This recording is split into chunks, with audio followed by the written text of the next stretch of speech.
I'm saying it right here on your tape, that the Cincinnati retirement system is in trouble.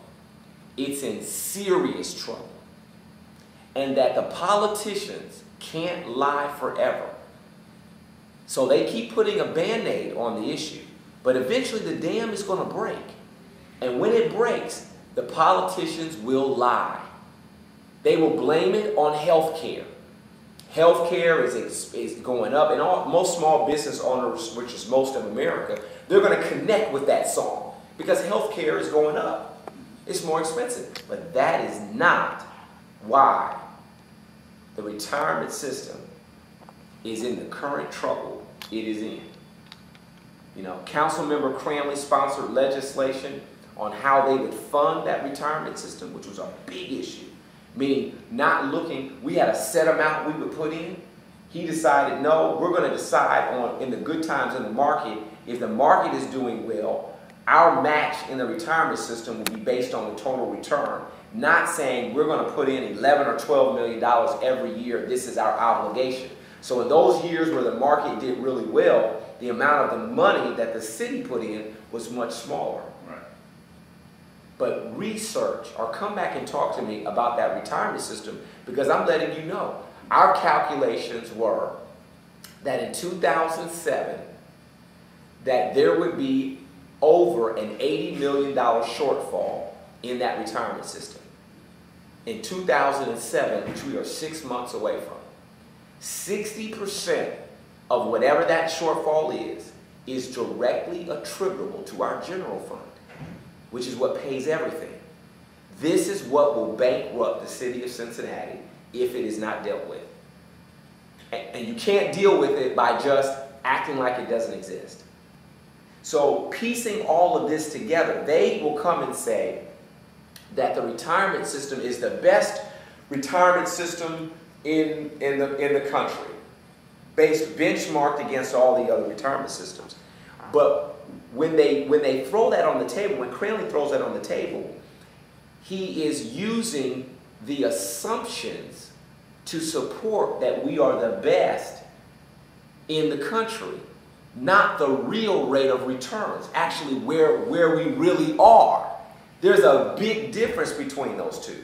So when he will say that we have 90 cents for every dollar of liability that we have, that is not true. We calculated that we were below 80. We were somewhere between 75 and 79 cents real for every dollar of liability that we have for a retiree. And every retiree that we've laid off, every city worker he'll say we've never laid off a city worker just through attrition. Right?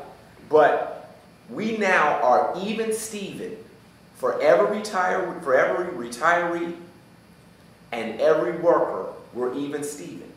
And now we're headed in the other direction. More retirees than city workers. So there are less people paying into the retirement system. So every time they deal with this attrition, not hiring people, they don't explain to the public that we have an obligation to keep a certain amount of city workers on the payroll that are paying into the retirement system in order to support the $2.4 billion, because if it folds, so does the city of Cincinnati.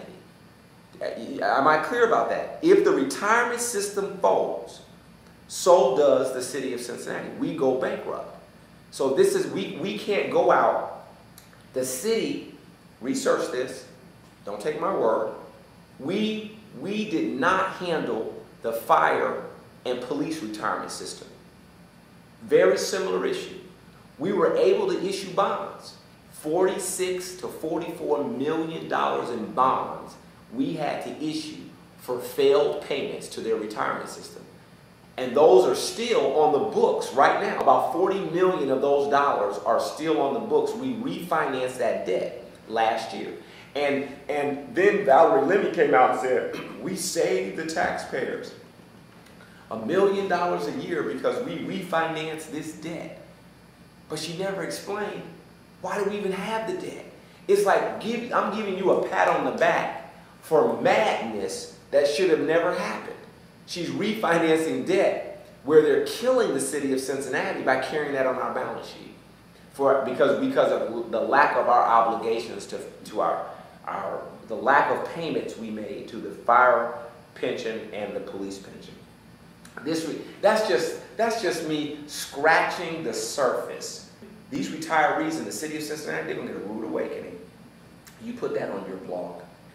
You put that on your blog. I'm telling you, they're going to get a rude awakening.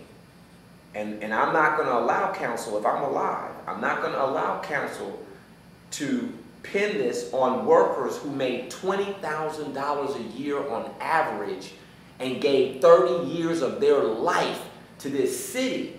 And their spouses who worked for the city are now deceased. So the spouse is now living on 75% of the total benefit because wife is still alive and husband is deceased. The city now is going to go to the living spouse and say you must pay more for your benefits off a 100% base that's now 75% when the worker is deceased. That's outrageous. And I'm letting you know that that's the track we're on, and you will see the Cincinnati Enquirer spin this in the favor of the city and against the workers and the people by saying this is all about health care, and that's one big lie.